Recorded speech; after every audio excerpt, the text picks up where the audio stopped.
Fala galera, beleza? Professor Cadu aqui mais uma vez. Hoje nós vamos trocar uma ideia sobre sequências, tá? Não é aquela sequência do Paint, não. É outra sequência. Nós vamos trocar uma ideia sobre sequências e progressões. Nós vamos trocar uma ideia sobre progressões aritméticas e na próxima aula, progressões geométricas. E isso é fundamental para você entender o desenrolar de muitos assuntos, tá ligado? Então presta atenção aqui comigo, vem comigo que essa aula é fundamental para o seu desenvolvimento na matemática. Se liga só, quando a gente está falando de sequência, o que é uma sequência? Vem comigo aqui que eu vou te explicar o que é uma sequência. Uma sequência numérica nada mais é um conjunto, tá? Ela é um conjunto, a gente já viu conjunto nas aulas de conjunto, né? O que é um conjunto? São coisas parecidas, né? Então a gente é um conjunto de números, aqui a gente vai trabalhar sempre com o conjunto dos números reais, tá? E eles estão dispostos de uma certa ordem, seja essa ordem crescente, seja essa ordem decrescente, seja essa ordem de acordo com o jeito que é falado essa sequência, tem inúmeras ordens aí, mas a gente vai focar como ela é feita, como ela é posta aqui para a gente entender, ou seja, se essa sequência ela é crescente ou decrescente. Então se liga só, alguns exemplos que eu trouxe para vocês é o seguinte: imagina um conjunto ordenado com todos os números pares. Então a sequência aqui são todos os números pares, 0, 2, 4, 8, 16 e assim vai. Aqui eu falei outro, mas é assim sucessivamente. E aqui, por exemplo, a gente tem outro conjunto ordenado, que é uma sequência dos números ímpares maiores que 7 e menores que 15. Então olha só, presta atenção aqui comigo. Essa primeira sequência que eu trouxe para vocês dos números pares, ela tem os 3 pontinhos ali. Os 3 pontinhos diz que essa sequência ela é infinita, ou seja, ela não tem fim. E aqui, se eu tenho um final, ela é uma sequência finita. Por exemplo, olha só, 1, 3, 5, 7, qual que é o próximo? 9, qual que é o próximo? 11, e assim sucessivamente. Essa é a sequência dos números ímpares. Existe uma sequência, cara, que é muito importante você saber qual que é o seguinte, ó, presta comigo aqui, ó. O primeiro número é o 2, depois é o 10, ó, 2, 10, 12, qual que é o próximo número? 16, depois 17, 18, 19, qual que é o próximo? Qual que é o próximo número, jovem? Qual que é o próximo número que você acha que é dessa sequência? 200. Nossa, professor, que loucura! Sim, porque essa sequência dos todos os números que começam com a letra D. Cara, já apareceu isso já em alguns vestibulares da vida. Então, essa é uma sequência, mas ela não entra em formulação matemática, tá? Ela não entra em formulação matemática, como a gente vai ver agora, que, por exemplo, tem uma sequência dos números, que é uma progressão que a gente vai trabalhar aqui, que é a progressão aritmética. Se liga só, matematicamente, quando a gente tem uma certa sequência, que ela é numérica, ou seja, ela é qualquer, a gente representa o seu primeiro termo por A1. O segundo termo por A2, e assim sucessivamente. O 18º termo, A18. O enésimo termo, AN. Então, sendo o enésimo termo, é o tal do AN, beleza? Então, a gente dispõe essa sequência em uma sequência aí. Então, por exemplo, tenho essa primeira aqui, ó. Temos essa sequência, 2, 4, 6, 8 e 10. Então, a gente tem que o A1 é o 2, o A2 é o 4, o A3 é o 6 e assim por diante, até chegar no quinto termo dessa sequência, que é o A10, que é o A5, o A5 no caso é o A10, beleza? Então tá bom. Diante disso, a gente continua o nosso estudo aqui. Se liga só, a gente tem então agora, a partir desse momento você já sabe o que é uma sequência, então a partir disso a gente vai entender o que é uma progressão aritmética. A progressão aritmética ela é uma sequência, como a gente já viu, e ela pode ser o seguinte: qualquer termo a partir do segundo pode ser obtido, olha só, pode ser obtido pela soma de um termo, pela soma do termo imediatamente anterior, ou seja, o próximo número ele é a soma dos anteriores com alguma coisa que a gente tem em comum. Esse valor que a gente tem em comum é chamado de razão da PA. Então, olha só, como que a gente encontra essa razão dessa PA? Ela é a diferença entre dois termos consecutivos, ou seja, se eu pegar o A3 menos o A2, o A5 menos o A4, ele tem que dar sempre o mesmo número. Esse número é uma constante, e essa constante é igual à letra R, que é a razão dessa nossa PA, ou progressão aritmética, beleza? Então tá bom, alguns exemplos que eu tenho aqui para vocês é o seguinte, eu tenho como para vocês uma PA que ela é finita. Se ela é finita, o que está acontecendo? Ela tem fim. Como que eu faço para encontrar a razão dessa PA? É simples, eu pego um termo menos o outro, um termo menos o outro, um termo menos o outro. Consequentemente, a partir disso, eu chego na minha razão. Olha só, se eu fazer 7 menos 5 dá 2, 5 menos 3 dá 2, 3 menos 1 dá 2. Então, eu tenho que a minha razão dessa minha PA é o número 2, beleza?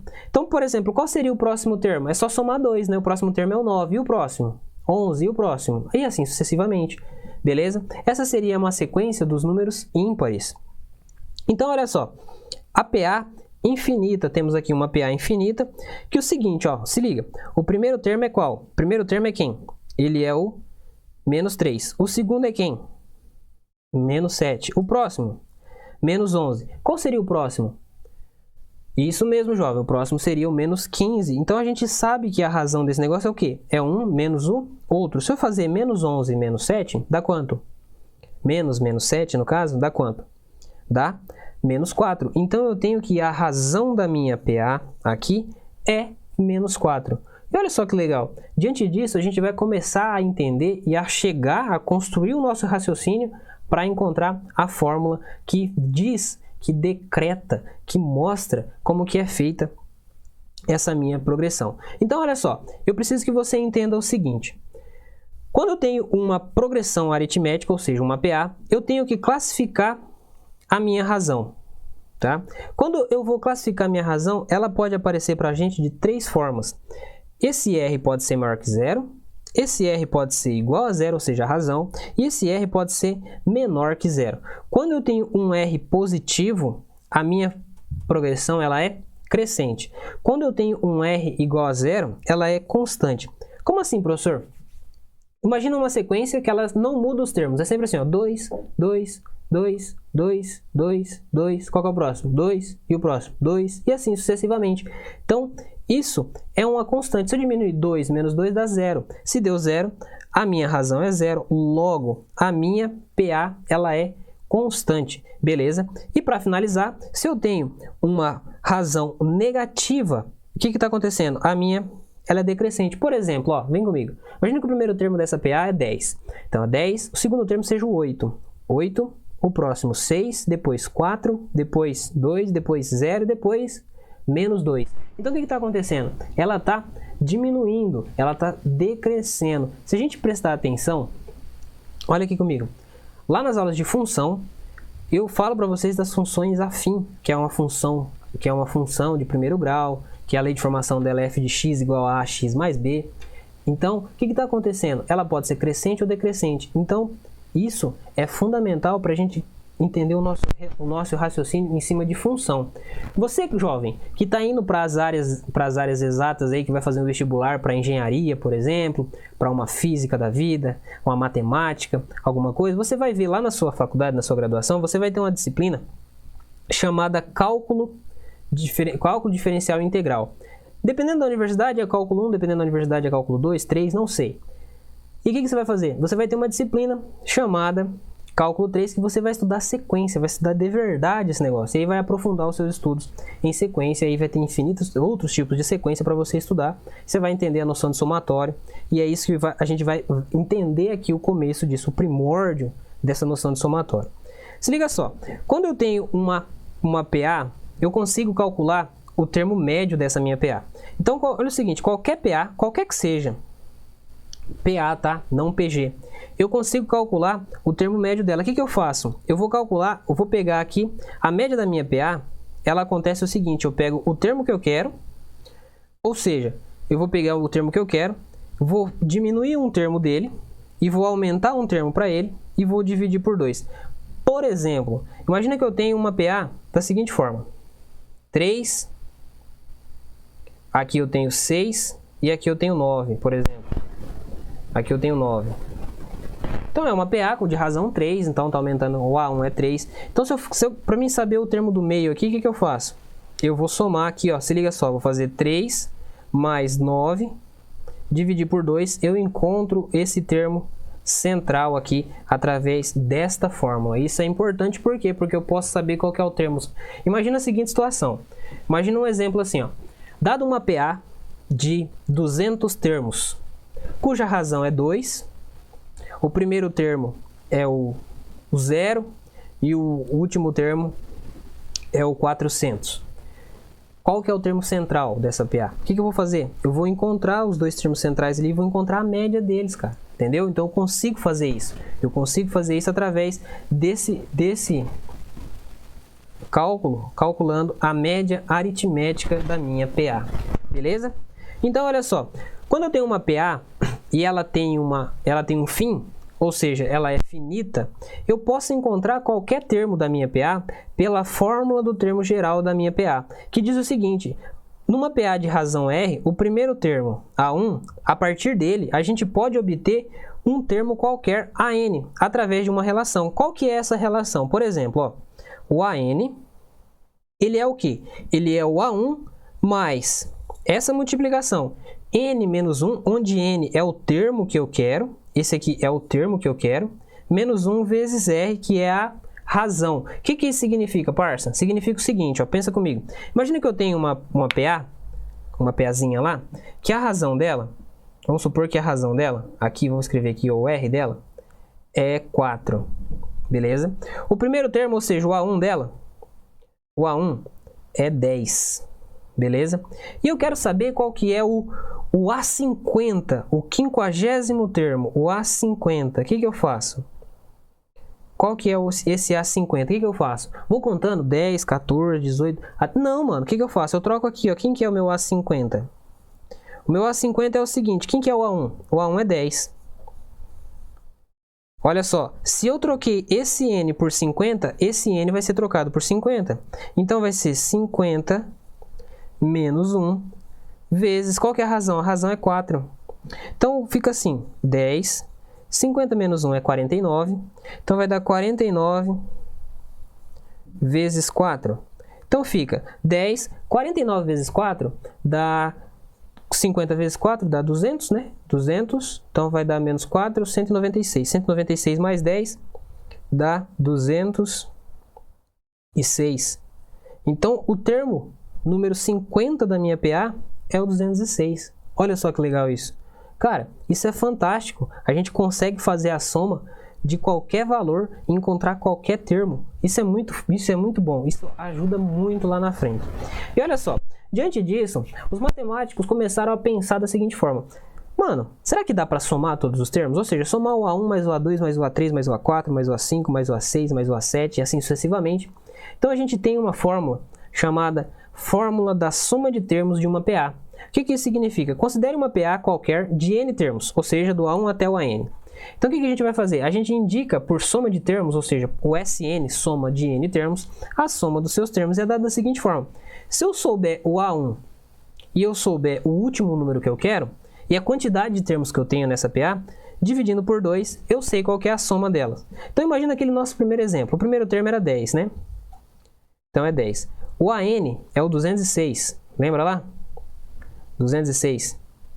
Quantos termos tinha? 50, né? Que era 50 termos. Então era 50 termos, tudo isso dividido por 2. Então fica 10 mais 206 dá 216. 50 dividido por 2 dá 25. E aí só fazer essa conta, 216 vezes 25, faz aí, eu não sei de cabeça isso aqui, porque é um número muito grande, mas é só fazer essa conta que a gente tem se a gente somar todos os termos, 10 mais 14 mais 18 e assim sucessivamente até o 206, a gente vai encontrar qual que é a minha soma de termos desta minha PA, beleza? E olha só, aonde aparece a soma de termos? Soma de termos aparece normalmente no vestibular da sua vida, que você vai fazer no vestibular da UniOeste. Vai cair uma questão aí, pode ter certeza, eu tô prevendo, o Pai Cadu tá dizendo que vai cair uma questão de... Depois você me cobra, tá? Fala galera, beleza? Professor Cadu aqui mais uma vez, e hoje nós vamos trocar uma ideia sobre progressão geométrica. Se você não assistiu a aula de PA ainda, que foi a última aula de progressão aritmética, recomendo que você assista ela, entenda como que funciona uma PA e depois a gente vem para PG, beleza? Agora, se você já assistiu a aula de PA, tranquilo, vem comigo que esse assunto é bacana demais. Se liga só, o que é uma progressão geométrica? Lembra que a progressão aritmética a gente somava o próximo termo com o anterior, que tinha uma certa razão.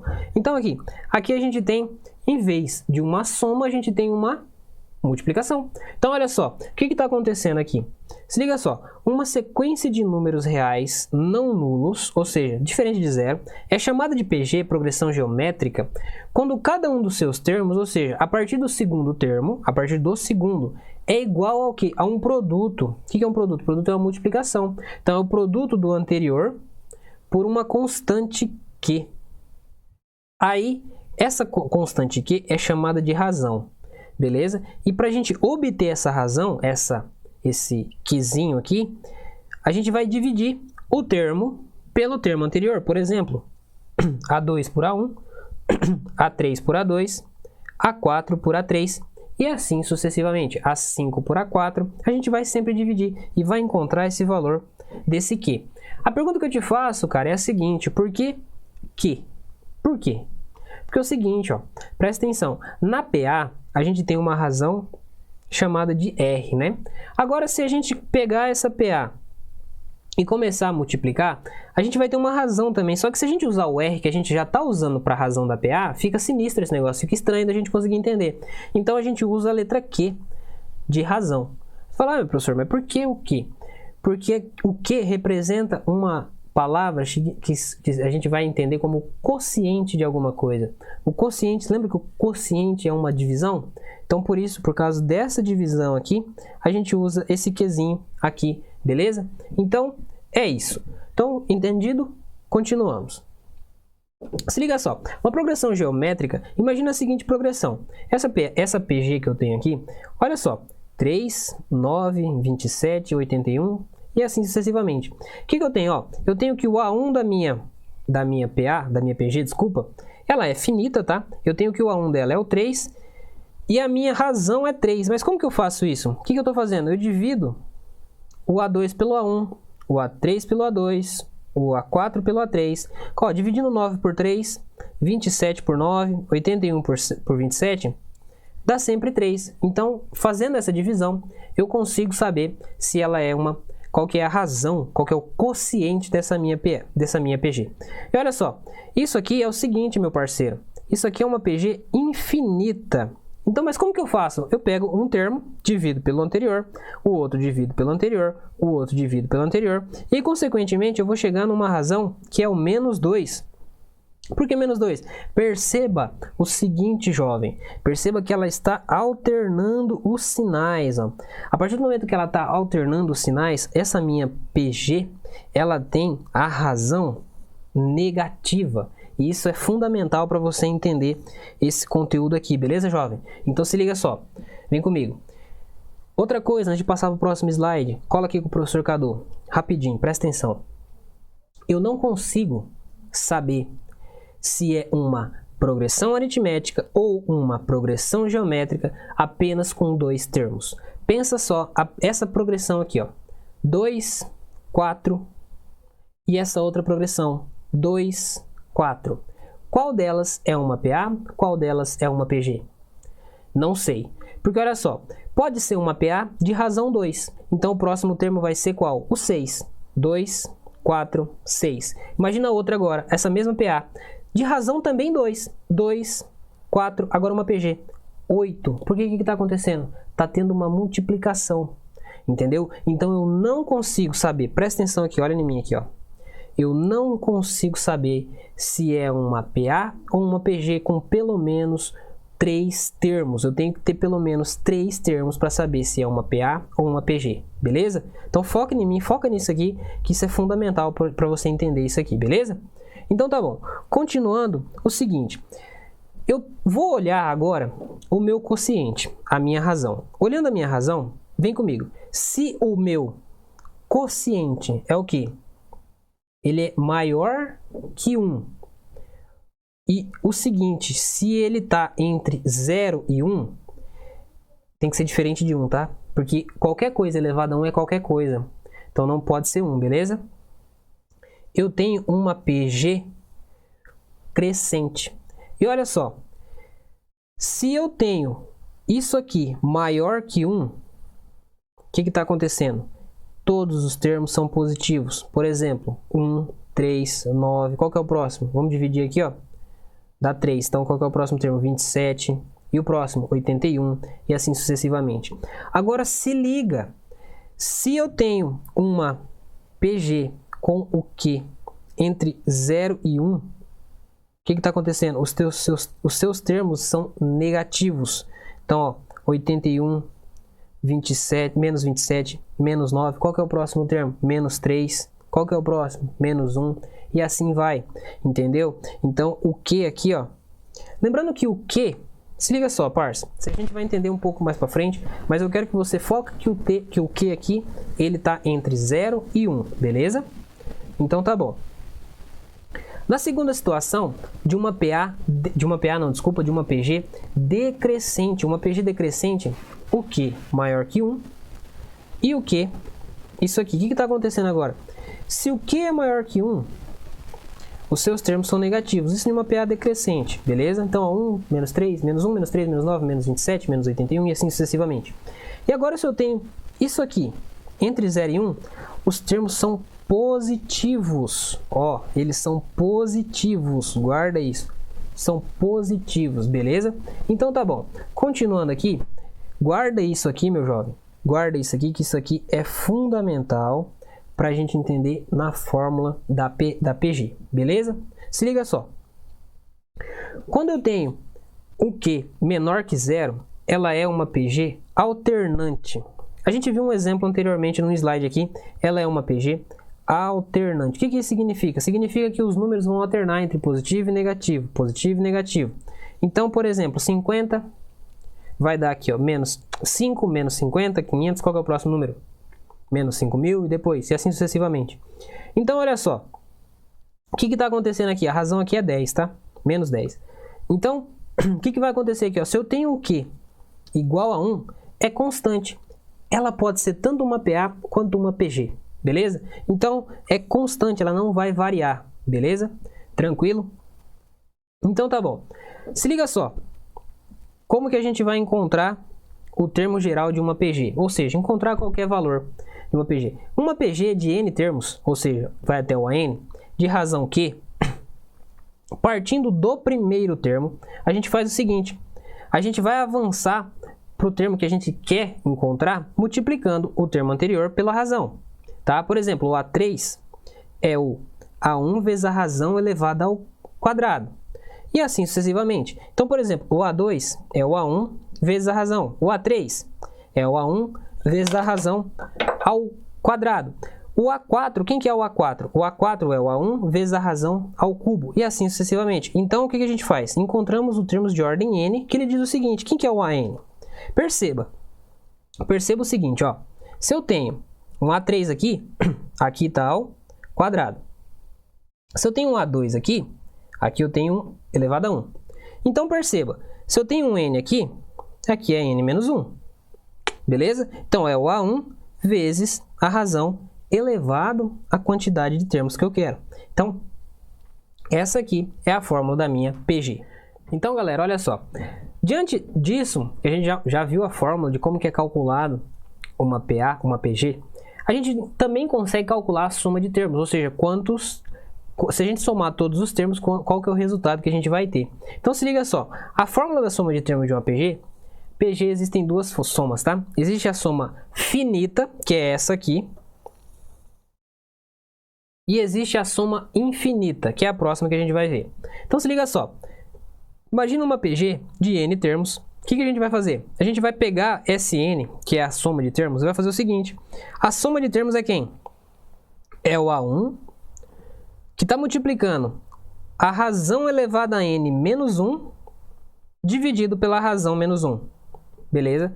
Claro, a razão tem que ser diferente de 1, porque aqui embaixo, 1 menos 1 dá 0, e não existe divisão por 0. Beleza? Não existe divisão por 0. E aí a outra soma que a gente tem é a soma infinita. Como assim, professor, a soma infinita? O que tem que acontecer aqui, ó? Numa PG infinita com razão entre 0 e 1, a gente denomina a soma infinita por isso aqui. S, que é igual a A1 dividido por 1 menos Q. É a mesma coisa se eu fizer o seguinte, meu jovem. Imagina a seguinte situação. Eu quero somar todos os números que estão entre 0 e 1. Todos os números. Por exemplo, meio, mais 1/3, mais 1/4, mais 1/5, mais... Todos os números. Quanto que vai dar essa soma? Entendeu? Então eu consigo, através disso aqui, é uma soma infinita. Se eu saber o primeiro termo, imagina que o primeiro termo não é o 0, é o 0,0001, e assim sucessivamente, eu consigo somar todos os termos da minha PG aqui. Mesmo eu não sabendo a quantidade de termos, eu consigo encontrar um resultado satisfatório para encontrar essa soma de termos. Beleza? E olha só, a fórmula do produto dos termos, ou seja, se eu quiser saber qual que é o produto dos termos de uma PG, é isso aqui. Ou seja, se eu multiplicar todos os termos da minha PG, eu tenho que o produto é quem? É o A1 elevado a N, ou seja, esse N é a quantidade de termos, que está multiplicando a razão, essa razão está sendo elevado, isso aqui é um expoente, tá? A N menos 1 vezes N, que está sendo dividido por 2. Então, por favor, cara, eu sei que você já está aqui nas aulas de PA e PG, você já passou pelas aulas de conjunto, já passou pelas aulas de função, já passou pelas aulas de geometria. Então, olha só, presta atenção. Sabe aquela sua tabelinha que você fez, que eu pedi para você fazer, para colocar atrás da tela do computador, para colocar dentro da geladeira, no teto do seu quarto, na hora que você deitar você vê? Coloca essas fórmulas e o que quer dizer essas fórmulas, tá? Porque vai te ajudar muito para você entender os conteúdos na hora da resolução dos exercícios. Beleza? Então, fala galera, beleza? Professor Cadu aqui mais uma vez, e hoje nós vamos trocar uma ideia sobre geometria espacial. Lembrando que aqui eu vou dar uma retomada, vou explicar alguns entes matemáticos da geometria plana, tá? E aí a gente continua falando sobre geometria espacial. Então, vem comigo. Se liga só. Quando a gente vai falar de geometria espacial, a gente tem que entender o que está acontecendo aqui na geometria espacial. Se liga só, quando a gente está falando de geometria, a geometria que eu estou trabalhando com vocês, nada mais é do que a geometria conhecida como geometria euclidiana, tá? É a geometria euclidiana. O que é essa geometria euclidiana? Essa geometria euclidiana é aquela postulada pelo Euclides.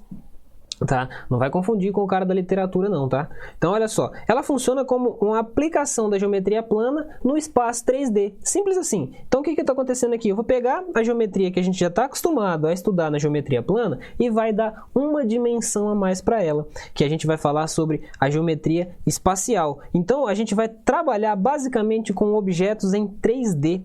Então se a gente está trabalhando com objetos em 3D, o que está acontecendo aqui? Se liga só, como eu disse para vocês, eu preciso primeiro entender alguns pontos, tá? O que são esses pontos lá, esses entes primitivos ou objetos primitivos do ponto de vista da geometria plana. Então, olha só, se liga só. Existem três basicamente, que é o ponto, a reta e o plano. Só que aí, o que está acontecendo? Eu preciso entender que agora vai ter ângulos, curvas e superfícies, beleza? Então, quando eu estou fazendo isso, se liga só, vem comigo. Quando eu estou fazendo isso, o que está acontecendo? A gente vai tomar o quê? O ponto, a reta e o plano como os conceitos primitivos, eu até deixei aqui em sublinhado, tá? Que a gente vai pegar, que essas definições eu já falei para você lá nas aulas de geometria plana, e aí diante disso a gente vai trazer para cá, para a geometria espacial, e a gente vai começar a entender isso aqui. Se liga só, vem comigo. Quando eu estou falando da geometria espacial, a gente tem que entender alguns conceitos. Então, olha só, vamos falar um pouco de história aqui rapidão. Quando a gente está falando da geometria espacial, meu parceiro, quando a gente está falando da geometria espacial, o que está acontecendo? Os primeiros estudos feitos pela geometria espacial são dos povos lá da Mesopotâmia, beleza? A gente sabe onde que é isso aí vai ser muito melhor explicado nas aulas de história, beleza? Então, olha só. Na geometria plana, a gente sabe que, há muito tempo atrás, algumas construções foram feitas com base nesses estudos da geometria propostos pelos gregos lá atrás, beleza? Como, por exemplo, as pirâmides, entre outros aí. Então, olha só, eu trouxe alguns documentos aqui que a gente precisa saber, e são basicamente esses aqui. São dois papiros, o papiro de Hind e o papiro de Moscou. O que eles têm de tão interessante assim? Se liga só. Quando a gente está falando sobre esses papiros, o que está acontecendo? Eles têm alguns objetos desenhados nele ali e traz uma certa curiosidade. Por exemplo, um tronco de pirâmide aqui, tá? Então a gente tem isso aqui e aí esses desenhos trazem algumas relações que a gente precisa entender para geometria espacial. Quando ele traz esses desenhos, a gente começa a entender que é o seguinte, parça, vem comigo. Há muito tempo atrás, os caras conseguiam entender isso através de cálculos matemáticos simples. Então, parça, pensa comigo assim, rapidão, ó, se liga só. Se há muito tempo atrás os caras conseguiram entender isso, acho que a nossa obrigação aqui, no mínimo, é entender como que funciona. Não precisa descobrir, inventar a roda, fazer um negócio diferenciado, não. Se os caras conseguiram fazer isso há muito tempo atrás, a gente só precisa saber, entender e aplicar o que tem aqui. Porque pensa comigo aqui rapidão. Eles não tinham essa tecnologia que a gente tem hoje, tá? Se eles não tinham essa tecnologia que tem hoje, eles conseguiram fazer essas contas, conseguiram fazer esses desenhos. Cara, isso é muito fantástico, isso é muito massa. Por que que está acontecendo? A gente só precisa interpretar agora, porque a parte mais difícil já foi feita, que era entender e encontrar os cálculos para conseguir fazer as equações de área, volume, entre outras coisas. Então, olha só, se os caras conseguiram, a gente consegue. Simples assim. Então, vem comigo, ó, se liga. Quando a gente está falando da matemática, da geometria, a gente precisa saber de alguns fundamentos. Então, olha só, primeiro o que é espaço? O físico vai falar que é uma coisa, o matemático vai falar que é outra, o sociólogo vai falar que é outra, cada um tem uma definição. Mas vamos entender aqui o seguinte, que o nosso objetivo aqui é na matemática. O que é o espaço? O espaço é o marco físico que nos rodeia em que vivemos. Então o espaço é tudo aquilo que está aqui. Por exemplo, uma casa, uma poltrona, são exemplos de corpos geométricos que estão no espaço. Então, por exemplo, a gente vai estudar aqui a geometria. Então a gente vai mexer com figuras, basicamente figuras retilíneas, tá ligado? Então, por exemplo, a gente vai estudar o prisma, a gente vai estudar pirâmide, cilindro. Esses são corpos geométricos no espaço. Lembrando que aqui a gente está mexendo com figura em 3 dimensões, ou seja, ele vai ter um plano e um certo espaço que a gente vai fazer as contas e o entendimento deste conteúdo. Se liga só, na geometria, o espaço, vem comigo, ó, tá até de outra cor, porque eu preciso que você entenda isso aqui. Na geometria, o espaço é o conjunto delimitado de pontos, beleza? O espaço, como eu falei para vocês, 3 dimensões. A gente vai considerar comprimento, altura e largura, beleza? Então, a gente vai ter comprimento, altura e largura. Lembrando que quando a gente está falando na geometria plana, a gente não está fazendo com altura, a gente está usando 2 dimensões. Na geometria plana, 2 dimensões, na geometria espacial, 3 dimensões. Tranquilo? Belezeira? Então, olha só. Antes disso, a gente precisa entender o seguinte. Os entes primitivos. O que são esses entes primitivos? O primeiro deles, não mais importante, é o ponto. O que é o ponto? O ponto é o ponto. Simples assim. Ele é uma parada adimensional. Tá? Ele é uma parada adimensional. Como assim, professor? Um negócio adimensional? Ele não tem dimensão definida. Ele é simplesmente um ponto. Beleza? E o segundo ente primitivo é a reta. O que é a reta? A reta nada mais é do que uma associação de infinitos pontos alinhados. Lembra comigo aqui rapidão? Então, olha só, vem comigo aqui. O que é a reta? Ela é infinitos pontos alinhadinhos um do lado do outro. Se eles estão alinhadinhos um do lado do outro, eu tenho uma reta. Então, o ponto ele é adimensional, tá? Ele não tem dimensão definida. A reta, ela tem uma dimensão. Não, professor, ela está indo para 2 lados. Não, ela tem uma dimensão só. Então, olha só. E a gente representa esses entes primitivos, a reta e o ponto, como letras minúsculas do nosso alfabeto, e o ponto é uma reta maiúscula. A reta é uma letra minúscula. Se liga, se eu estou falando de ponto, eu estou falando de letra maiúscula. Se estou falando de reta, letra minúscula do nosso alfabeto, tá? Do nosso alfabeto. Ou seja, isso que a gente escreve as nossas palavritas aí, beleza? Se liga só, continuando aqui. O terceiro ente primitivo é o plano. Então, olha só, o plano. Do que é formado o plano? Se liga só. O ponto, ele é adimensional, tá? Ele é simplesmente uma figurinha ali, tá? Representado por uma letra maiúscula. A reta ela é composta de infinitos pontos alinhados. Por exemplo, se eu colocar infinitos pontos um do ladinho do outro, qualquer coisa que está aí na sua casa, faz o seguinte, pega arroz, não, arroz está caro. Pega outra coisa, sei lá, feijão, também está caro. Pega sal tá mais barato, coloca um do ladinho do outro assim, ó, você vai encontrar, vai fazer uma reta. Beleza? Não coloca arroz não, porque o arroz está caro. E a reta, como já sabe, é representada por uma letra minúscula do nosso alfabeto. Normalmente, cara, é representado pela letra R, tá?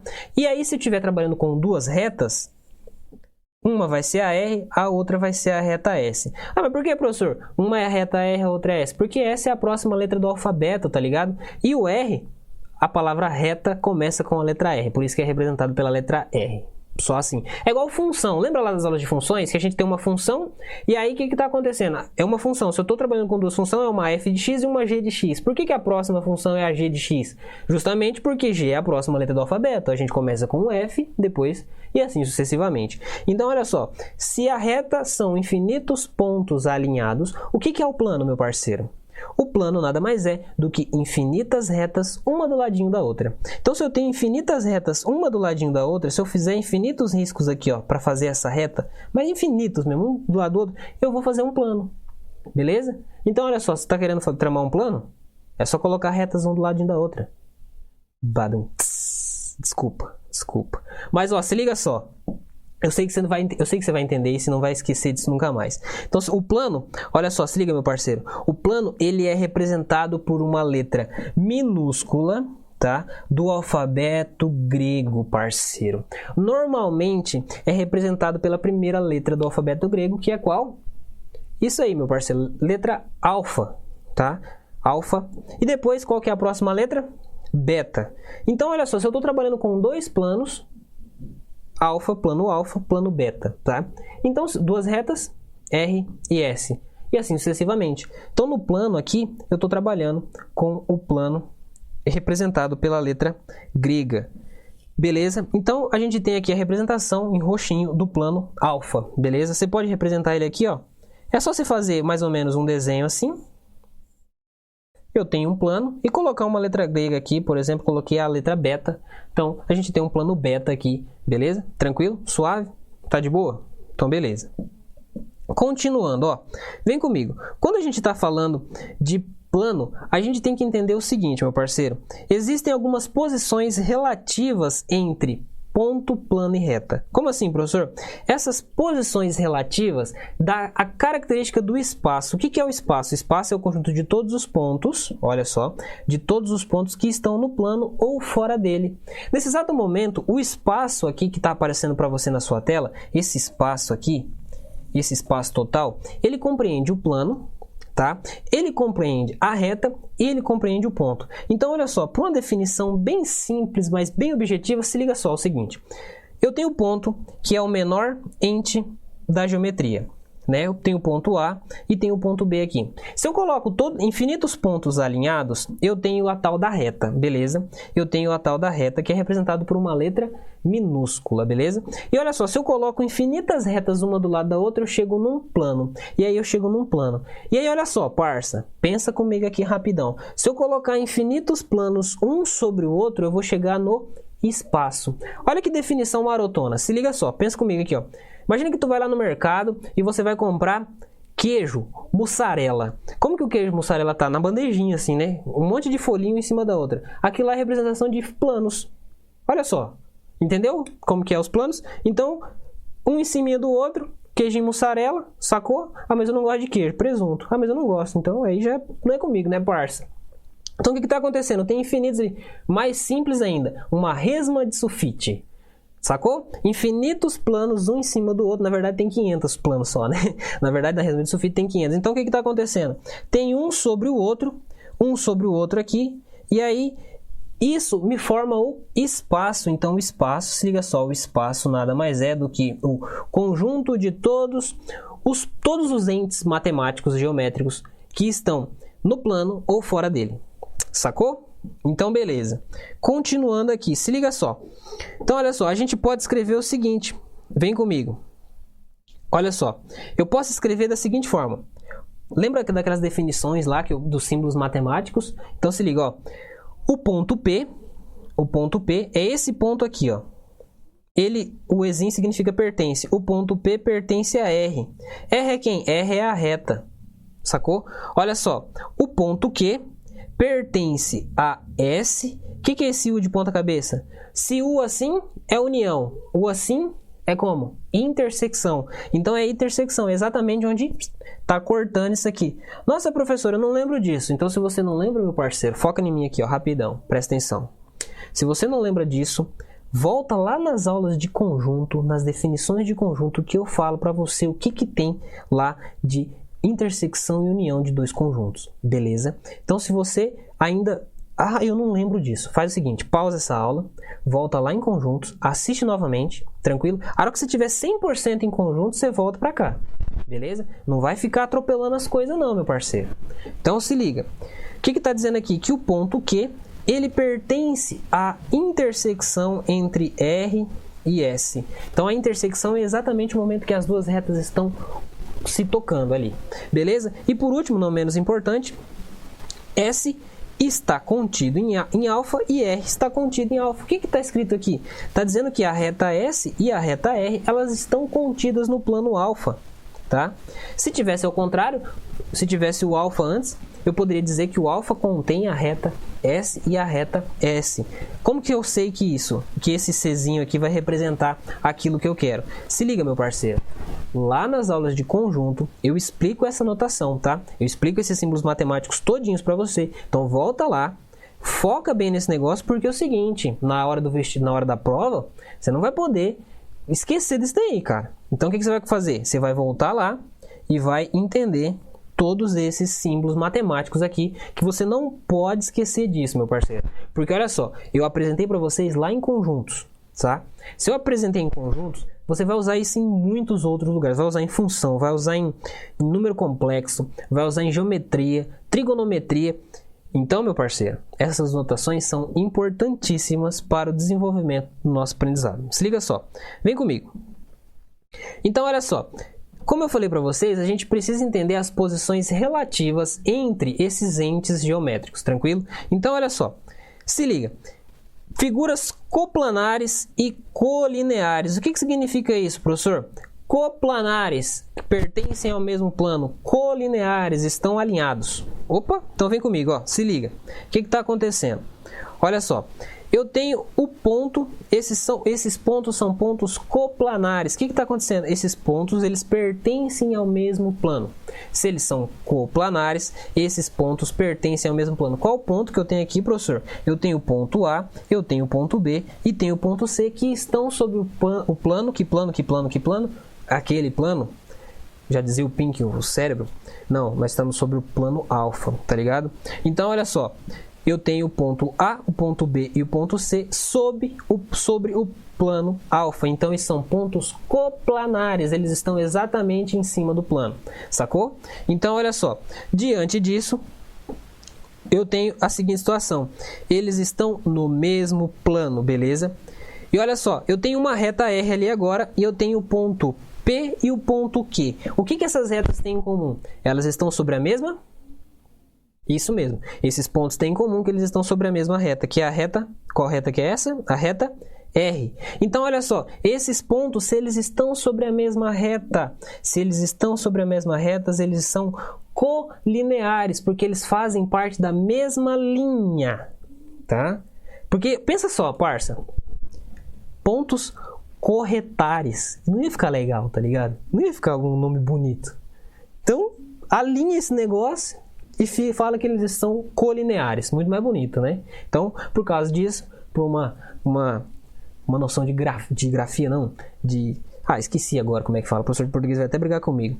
Mas para ficar muito mais bonito o nosso som assim, eles são colineares. Porque olha só, corretares. Nossa, parece, sei lá, qualquer outra coisa, menos matemática. Então vem comigo, ó. Se liga. Se eles estão sobre a mesma reta, esses pontos, eles são o quê? Eles são pontos colineares, meu brother. Pontos colineares, eles estão sobre a mesma reta. Pontos coplanares estão sobre o mesmo plano. E olha que legal. Eu posso dizer que uma reta, ela é coplanar a outra reta desde que elas estejam no mesmo plano. Se liga só, quando a gente está estudando essas posições relativas da reta, a gente tem que entender uma coisa. Quais são as posições relativas de uma reta? Para eu saber a posição relativa de uma reta, eu preciso saber se ela está sobre um plano ou se ela não está sobre esse plano. Então se liga, imagina um plano alfa qualquer ali e eu tenho duas retas. Então eu tenho a reta R e a reta S. E essas retas, elas são o quê? Elas são coplanares. Por que elas são coplanares? Porque elas fazem parte do mesmo... Isso mesmo, jovem padawan, do mesmo plano. Elas fazem parte do mesmo plano. Então, se elas são retas coplanares, se liga só, elas são... Outra coisa, a gente precisa saber o seguinte, se elas se tocam num lugar só, elas são chamadas de retas concorrentes. Tá? Existem dois tipos de retas, elas são paralelas ou são retas concorrentes. Paralelas nunca se tocam, concorrentes tocam num único ponto. Ou elas podem estar uma sobre a outra e elas estão juntinhas ali. Então se liga só, retas concorrentes elas se tocam num único ponto, meu parceiro. Ó. E aquele ponto ali, nos slides anteriores, era no ponto Q. Lembra lá que o ponto Q era o ponto de intersecção das retas? Lembra disso? Que estava representado por um zinho assim, que eu dizia que a reta, que era um ponto ali qualquer, e era a intersecção dessas retas? Lembra disso? Então tá, qualquer coisa volta lá, meu brother, volta lá e presta atenção de novo, sacou? Então tá, continuando o seguinte, ó. Quando as retas se cruzam, elas são chamadas de retas concorrentes, tranquilo? Então retas, elas se tocam num único ponto, presta atenção, meu parceiro. Num único ponto. Não tem como ela se tocar em dois pontos, porque aí não é mais reta, né? É uma curva. Sacou? Então pensa só, eu tenho uma reta e a outra faz isso aqui. Mano, tocou em dois pontos é curva. Não tem como ser reta tocar em dois pontos. Reta toca em um ponto só. Então olha só, agora elas não estão se tocando mais. Se elas não estão se tocando mais, elas são o quê? Elas são retas distintas, também conhecido como retas paralelas. Beleza? Sacou? Então, olha só, diante disso, eu preciso entender o seguinte. Imagina a seguinte situação agora. Eu tenho duas retas que elas são concorrentes. Isso mesmo, jovem, elas são concorrentes. Se elas são concorrentes, ela está tocando no único ponto. E elas formam o quê? Um ângulo de 90 graus. Elas estão formando um ângulo de 90 graus aqui entre elas, meu parceiro. O que a gente ganha com isso? Isso aqui vai começar as noções de trigonometria. Tranquilo? Então a gente vai começar a entender as noções de trigonometria. O que é a trigonometria? Trigonometria, a gente vai entender como é que funciona aquele negócio de seno, cosseno, mas isso nas aulas de trigonometria no próximo, um pouco mais para frente, beleza? Então olha só, se elas estão formando ângulos de 90 graus entre elas, eu posso dizer que essas retas são o quê? Essas retas são perpendiculares. Professor, fala uma analogia para nós. Imagina o seguinte, ó, presta atenção. Tem aquela avenida na sua cidade, aquela avenida marotona assim, grandona, movimentada e tal, e aí tem aquela ruazinha que atravessa essa avenida aqui. Essa travessa aqui, ela forma um ângulo de 90 graus. Então, isso são perpendiculares, beleza? Então, toda vez que eu estiver falando de reta perpendicular, de duas retas que são perpendiculares, olha bem no meu olho aqui, ó. Olha aqui. Para o que você está fazendo, olha para mim. Põe o lapinho na mesa e olha aqui. Toda vez que eu estiver falando de retas perpendiculares, elas obrigatoriamente formam ângulos de 90 graus, tá? Não é 89 nem 91, é 90. Pá, 90, beleza? Sacou? Tranquilo? Beleza? Então se liga só. Quando eu estou falando isso, eu preciso que você entenda o seguinte, que existe a posição relativa entre duas retas. Então olha só, se elas não são coplanares, primeira coisa, a gente viu a posição relativa das retas quando elas estão no mesmo plano. Quando elas estão no mesmo plano, elas são coplanares. Agora, se elas não são mais coplanares, primeira coisa, o que é uma reta? O que são duas retas não coplanares? Elas não são mais coplanares, então significa que elas não pertencem ao mesmo plano. Exemplo, uma reta está aqui, outra está aqui, ó. Sacou? Uma reta está no chão, a outra está no teto do seu quarto. Então elas não fazem parte mais do mesmo plano. Se elas não fazem parte mais do mesmo plano, eu preciso que você saiba disso aqui. Se liga só. Olha só, presta atenção. Eu tenho a reta R que está no plano alfa e tenho a reta S que está atravessando o plano alfa ali, rasgando ele assim, ó.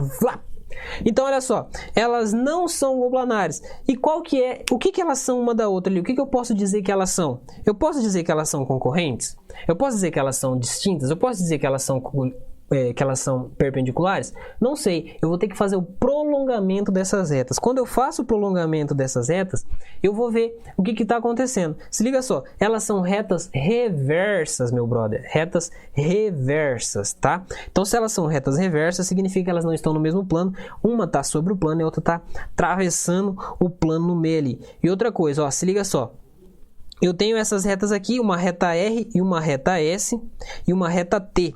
Essas aqui são ortogonais. Como assim, professor? O que é uma reta ortogonal? Se liga. Olha só, presta atenção aqui. A galera confunde. Agora é papo sério, mano. Não vou nem falar na gíria mais, vou falar sério agora. Vou até arrumar minha postura aqui, ó. Presta atenção aqui, rapidão. A galera confunde muito quando aparece a palavra perpendicular e a palavra ortogonal. Seguinte, por que a galera confunde? Quando eu estou falando de perpendicular, eles estão obrigatoriamente no mesmo plano, tá? Então, eu tenho que ter isso na minha cabeça. Olha para mim, foca aqui. Quando eu tenho uma parada que é ortogonal, meu parceiro, ortogonal, uma está no plano, a outra está atravessando esse plano, e se eu fizer o prolongamento delas, elas vão tocar num ponto e vai formar um ângulo de 90 graus. É como se fosse assim, ó. Sacou? Ó. Como se fosse isso aqui. Beleza? Então, não confunda, por favor, jovem, não confunda. Olha para mim aqui, ó. Não confunda retas perpendiculares de retas ortogonais, por favor. É isso que eu te peço. Não confunda isso. Vem comigo. Então, olha só. Diante disso, eu preciso que você entenda o seguinte: as posições relativas entre dois planos. Porque, olha só, aprendi já posição relativa entre pontos, entre retas, e agora a gente vai aprender entre planos. Professor, vai ter entre espaço? Não, mano. Por que vai ter entre espaço? Não faz sentido. Mas, ó, vem comigo. Se liga só. Quando eu estou falando de posição relativa entre dois planos, existe basicamente duas posições relativas entre dois planos. Duas, tá? E eu preciso que você preste atenção aqui em mim e entenda o que eu estou querendo dizer com isso. Quando eu estou falando de posições relativas entre dois planos, é a seguinte, meu parceiro. Existe a primeira posição relativa entre dois planos, é essa aqui que eu trouxe para vocês. Ah, meu professor, mas como assim? Esses planos são planos coincidentes. O que isso significa? Significa que um está em cima do outro. Imagina assim.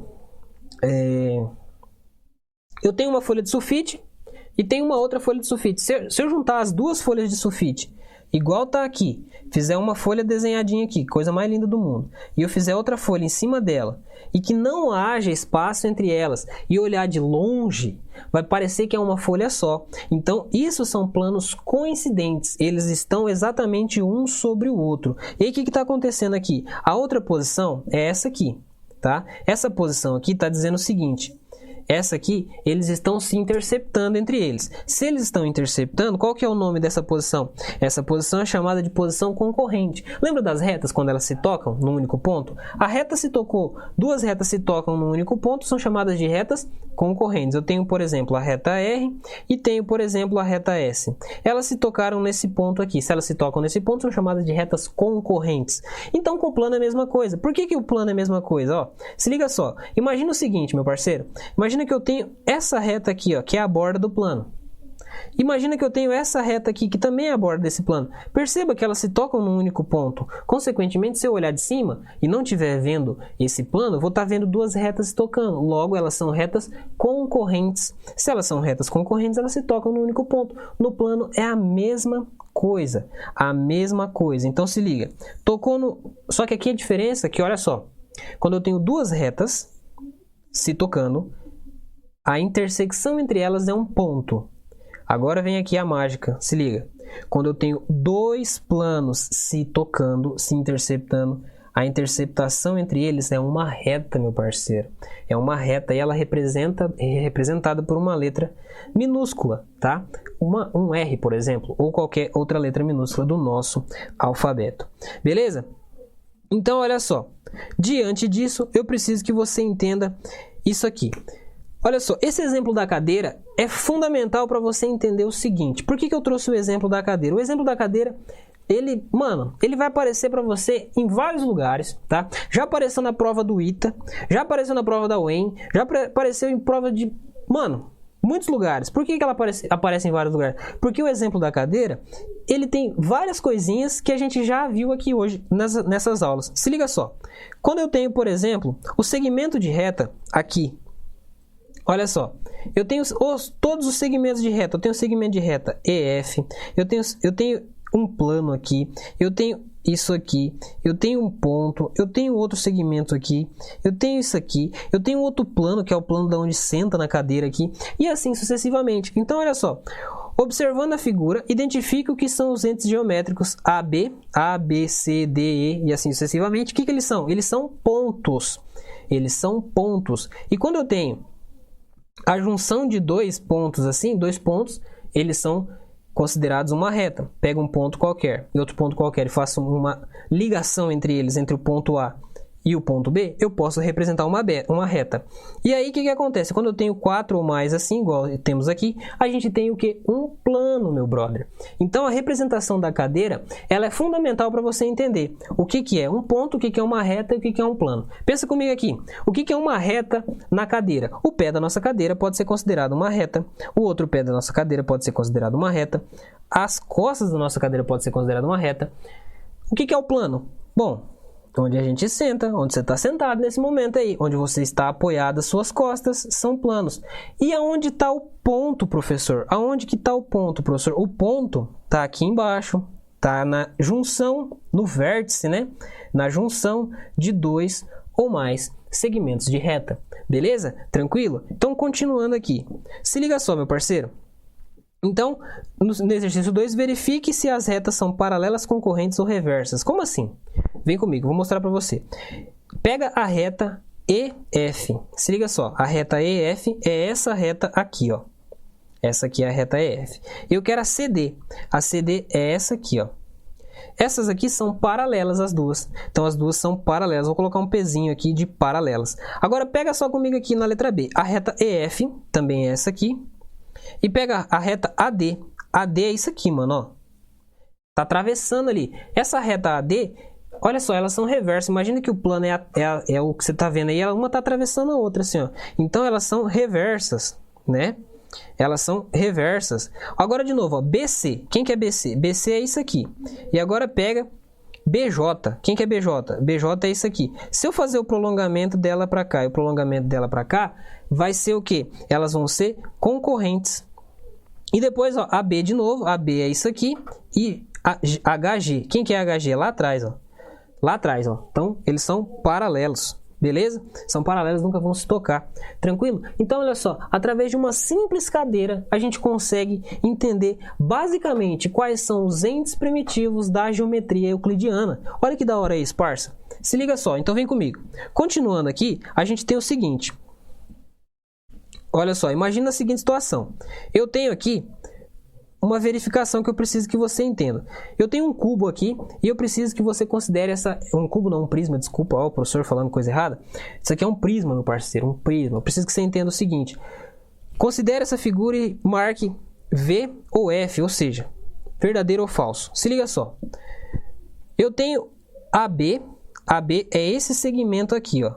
AB é esse segmento aqui. E DC. DC é esse segmento aqui. Essas duas retinhas aqui, ó, estão dizendo que elas são paralelas. Sim, elas são paralelas. Então, verdadeiro. Agora se liga, ó. DC é isso aqui. DC é isso aqui. HG. HG é lá atrás, ó. Ele está dizendo que DC é paralelo a HG. Sim, verdadeiro também. EF. Quem que é EF? EF é isso aqui, ó. É paralelo a FG. Não, mano, não é paralelo. Elas estão se tocando ali, ó. Então, isso aqui é F. E aí, olha só. CB, quem que é CB? CB é isso aqui. E HE é quem? HE é aqui, ó. São reversas? Não. Então, falso também. Elas não são reversas porque elas não estão atravessando. Elas são paralelas ali. Percebe? Seguinte, então, elas são paralelas. Continuando aqui. Vem comigo. Se liga. Olha só. Presta atenção aqui. Quando a gente está falando de geometria espacial, a gente vai falar sobre sólidos geométricos. Então eu preciso que você entenda o que são sólidos geométricos. Olha só. Duas caixas de madeira serão construídas nas formas das medidas indicadas nas figuras. Eu tenho o seguinte, eu tenho uma parada aqui e tenho outro aqui. Então, olha só, isso aqui é um cubo, isso aqui é um prisma, tá? Isso aqui é um prisma e isso aqui é um cubo. O cubo ele tem as três arestas mais importantes, ou seja, de largura, de comprimento e de altura do mesmo tamanho. E o prisma, ele tem dois planos paralelos aí, são ligados através dos vértices. A gente vai ver a definição de prisma um pouco mais para frente. Mas vem comigo, ó. Isso aqui é o seguinte, eu preciso que você faça o seguinte. Qual deles será usada mais madeira? Como que eu faço isso, professor? Eu faço o seguinte, eu tenho que calcular o volume deles. E aí eu calculando o volume, e qual deles, o seguinte, terá o maior espaço interno. Como que eu calculo isso? Eu calculo as áreas laterais e calculo os volumes, beleza? E aí eu consigo entender como que é feito esse cálculo e aí eu consigo responder essas duas questões que eu trouxe para vocês. Então, resolva essas questões aí, tá? E depois me conta qual dos dois vai usar mais madeira e qual dos dois terá o maior espaço interno. Tranquilo? Belezeira?